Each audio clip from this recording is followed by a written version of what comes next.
आज आझाद मैदान या ठिकाणी मातंग समाजाच्या आंदोलनाचा 7वा दिवस आहे। राष्ट्रीय स्वाभिमानी मातंग संघ आणि मागासवर्गीय वंचित संघाच्या वतीने आदरणीय मोहनरावजी कांबळे या ठिकाणी 7 दिवसापासून उपोषणाला बसलेले आहेत आणि आम्ही सर्व त्यांच्या सोबत या ठिकाणी सहकारी उपोषण करते आहोत। गेल्या 7 दिवसापासून आपण पाहतोय की या आझाद मैदानामध्ये मातंग समाज विविध समस्या घेऊन बसलेला असताना पहिल्याच दिवशी प्रशासनाच्या वतीने शासनाच्या वतीने आदरणीय समाज कल्याण मंत्री शिरसाट साहेब यांनी त्या ठिकाणी दखल घेतली। त्यांनी आमचं निवेदन स्वीकारलं। निवेदन स्वीकारल्यानंतर आमच्या ज्या एकूण 12 प्रकारच्या मागण्या आहेत त्या मागण्यांचा सविस्तर अभ्यास करून तुम्हाला 8 दिवसांमध्ये आम्ही उत्तर देऊ किंवा त्यावर ठोस भूमिका घेऊ असं त्यांनी आम्हाला आश्वासित केलं आणि त्या आश्वासनानंतर त्यांनी आम्हाला आमचं आंदोलन या ठिकाणी मागे घेण्याची विनंती केली। परंतु आम्ही आदरणीय मोहनरावजी यांच्यासोबत चर्चा झाल्यानंतर सर्वांनी असा निर्णय घेतला की यावेळेस मागे हटायचं नाहीये आणि तोंडी आश्वासन नको, तर या ठिकाणी कारवाई किंवा लेखी हमी भेटल्याशिवाय इथून कोणीही हलणार नाहीये। तर आज आपण पाहिलं की आज मोठ्या प्रमाणामध्ये नवी मुंबई, मुंबई, मीरा भाईंदर परिसरातील तसेच बुलढाणा जिल्हा किंवा पुणे वगैरे या इतर जिल्ह्यांमधून अनेक कार्यकर्ते या ठिकाणी येऊन भेट देऊन गेलेले आहेत आणि यानंतर विधिमंडळातून आदरणीय जयंत पवारजी या ठिकाणी आले। त्यांनी या उपोषणाची दखल घेतली आणि त्यांनी नवलाई व्यक्त केली की अण्णाभाऊ साठेच्या स्मारकाचा विषय महापुरुषांच्या अस्तित्वाचा विषय असूनही त्या ठिकाणी गांभीर्य नाहीये, तर ते देखील त्या ठिकाणी सभागृहामध्ये हा विषय घेतील असं त्यांनी आश्वासित केलं। तदनंतर आदरणीय आमचे सचिन भाऊ आहेर त्यांनीही या ठिकाणी या उपोषणस्थळी भेट दिली। राष्ट्रवादी काँग्रेस पक्ष शरदचंद्रजी पवार या गटाचे प्रदेशाध्यक्ष शशिकांतजी शिंदे यांनी या ठिकाणी भेट दिली आणि त्यांनी आश्वासित केलं।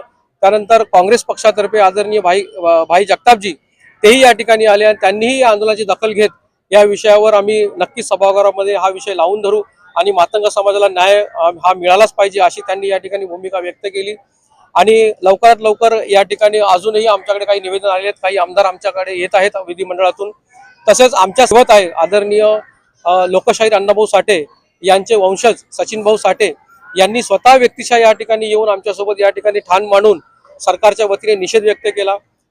तसेच सरकारला एक निवेदन केलं की सरकारने आमच्या मागण्या मान्य कराव्या, ज्यामध्ये आमची जी प्रमुख मागणी आहे ती राज्यभरातील समस्त मातंग समाज आज गेल्या अनेक वर्षापासून आरक्षणाचे वर्गीकरणाची मागणी करत आहे। त्यामुळे आरक्षणाचं वर्गीकरण लवकरात लवकर अबकड वर्गवारी करून झालं पाहिजे अशी सर्वांची मागणी आहे। तदनंतर चिराग नगर या ठिकाणी अण्णाभाऊ साठे ज्या ठिकाणी वास्तव्य करत होते त्या ठिकाणी शासनाने एक सभागृह आणि अण्णाभाऊंचं स्मारक प्रस्तावित केलेलं आहे। ते स्मारक त्या ठिकाणी विकसित करताना तिथला जो स्थानिक समाज आहे त्या समाजावर कोणताही अन्याय होता कामा नये, स्थानिक रहिवासी आहेत त्यांच्यावर कुठला अन्याय होता कामा नये। त्यांना स्मारकाच्या विकासाच्या नावाखाली इतरत्र कुठेतरी दुसरीकडे पुनर्वसित न करता आहे त्याच ठिकाणी ज्या ठिकाणी त्यांनी त्यांच्या वंशजांनी अण्णाभाऊंना साथ दिली, त्यांच्या वंशजांसोबत अण्णाभाऊंचं वास्तव्य होतं, त्यांना त्या ठिकाणीच निवास त्यांचं व्हावं असं सर्वांची इच्छा आहे। म्हणून चिराग नगरच्या वतीनेही या ठिकाणी बरीचशी मंडळी आंदोलनामध्ये सहभागी झाली आणि आम्ही दोन्ही संघटनेच्या वतीने आदरणीय मोहनरावजींनी निर्णय घेतलाय की चिराग नगर वासियांना न्याय मिळेपर्यंत आम्ही त्या ठिकाणी कुठलाही निर्णय शासनाला घेऊ देणार नाहीये। त्यानंतर आदरणीय शिरसाट साहेब माननीय मंत्री महोदय यांनी निवेदन दिलेलं आहे की 50 कोटी रुपये जे आहे ते अण्णाभाऊ साठे स्मारक वाटेगाव या ठिकाणी करता मंजूर झालेली आहे, परंतु हाय पॉवर कमिशनकडे सध्या ते अमाऊंट वर्ग केलेली आहे आणि क्लिअरिंग करून ती संबंधित विभागाकडे जाण्याकरता एक 15 दिवसाचा कालावधी लागणार आहे। त्यामुळे तोही विषय त्यांनी निकालात काढण्यास घेतलेला आहे।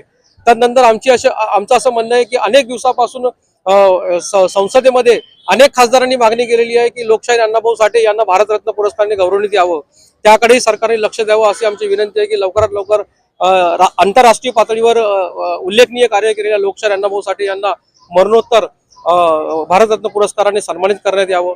त्यानंतर महाराष्ट्रामध्ये जो आयोग आहे मागासवर्गीय आयोग, त्या आयोगामध्ये अपंगांकरता एक प्राधान्य असावं, अपंगांचा एक प्रतिनिधी आयोगामध्ये असावं, जेणेकरून मागासवर्गीयांमधले जे अपंग मागासवर्गीय आहेत ते त्या ठिकाणी आपला न्याय लवकरात लवकर घेऊ शकतील अशी आमची या ठिकाणी मागणी आहे।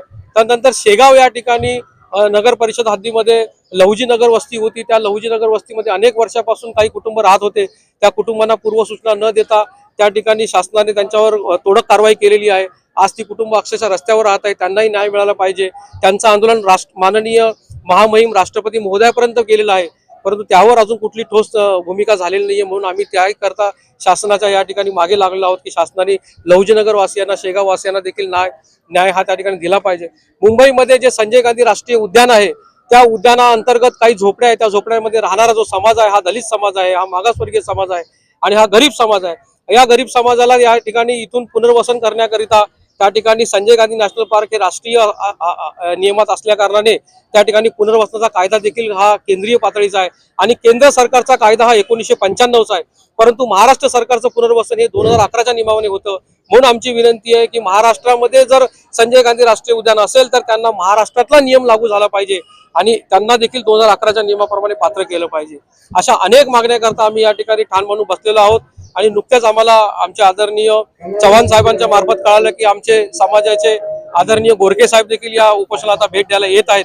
तर आम्ही ही मागणी लावून धरलेली की जोपर्यंत आमचा विषय पूर्णपणे या ठिकाणी निकालात निघणार नाहीये तोपर्यंत आम्ही आझाद मैदान सोडणार नाहीये आणि आम्ही संपूर्ण तमाम महाराष्ट्रातील मातंग समाजाला याद्वारे आवाहन करतो की आम्ही या ठिकाणी मातंग समाजाच्या समस्या घेऊन बसलेलो आहोत आणि या ठिकाणी जोही निकाल लागेल हा मातंग समाजाचा हिताला लागणार आहे। त्यामुळे या उपोषणाला, या आंदोलनाला कोणत्याही राजकीय दृष्टिकोनातून न पाहता पहिल्यांदा सामाजिक आंदोलनातून सर्वांनी पाहावे आणि भरभरून समाज बांधवांनी या ठिकाणी येऊन आम्हाला प्रतिसाद द्यावा अशी मी या ठिकाणी सर्व समाज बांधवांना विनंती करतो।